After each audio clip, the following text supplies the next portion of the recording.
On May 25, 1979, 6-year-old Etan Patz disappeared while walking to school in New York City. His case became one of the most high-profile missing children cases in U.S. history, sparking a nationwide movement to find missing children and inspire change in how such cases were handled. Despite extensive searches, media attention, and a tireless investigation, Etan's fate remained a mystery for decades.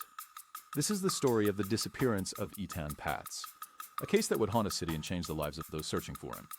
Etan Patz left his home early that morning, ready to walk the 2 blocks to his bus stop, just like any other day. But that day was different.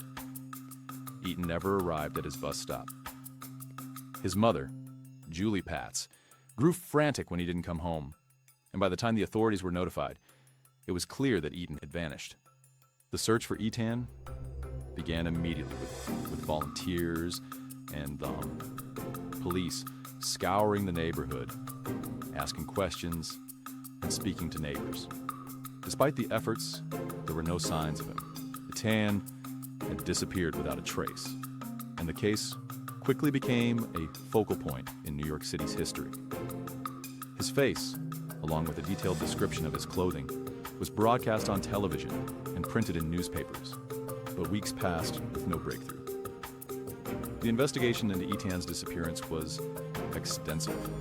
Detectives questioned neighbors, searched local areas, and explored every lead they could find.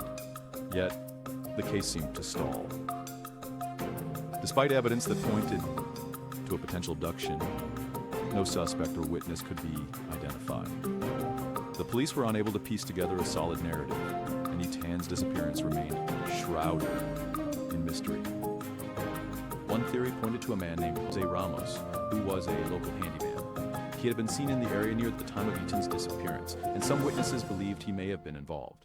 However, the case lacked concrete evidence to link him directly to Etan's disappearance, and he was never charged at the time. As the years went by, the case grew cold. But Etan's parents, particularly his mother, never gave up hope. Julie Patz fought tirelessly to keep her son's case in the public eye, even as the investigation seemed to stall. Every year, new leads surfaced, but none brought definitive answers. In 2012, more than 30 years after Etan's disappearance, a major breakthrough in the case occurred. A man named Pedro Hernandez, who had worked in the area at the time, was arrested and confessed to Etan's kidnapping and murder. Hernandez told investigators that he had lured Etan into a store, killed him, and disposed of his body.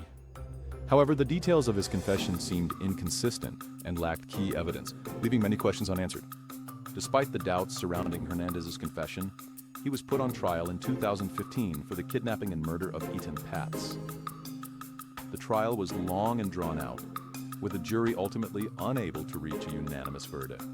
Hernandez was not convicted, but the case had once again captured the attention of the public, with many still wondering if the true story of what happened to Etan would ever be revealed. Though the legal proceedings have stalled, Etan Patz's disappearance had a profound impact on the United States. His case helped lead to the creation of National Missing Children's Day, and it inspired the widespread use of missing child posters, which became an important tool in the fight against abductions. Etan's disappearance also played a role in changing how missing children cases are handled. It highlighted the importance of alerting the public immediately, using media to spread the word, and setting up systems to track and investigate such cases more effectively. Though Etan's body has never been found, and his case remains unresolved, his story remains a reminder of the importance of never giving up in the search for the truth. What do you think happened to Etan Patz? Was Pedro Hernandez responsible for his death, or is the true story still waiting to be uncovered? Share your thoughts in the comments below. And if you want to learn more about this heartbreaking case, don't forget to like, share, and subscribe for more investigations into the world's most mysterious disappearances.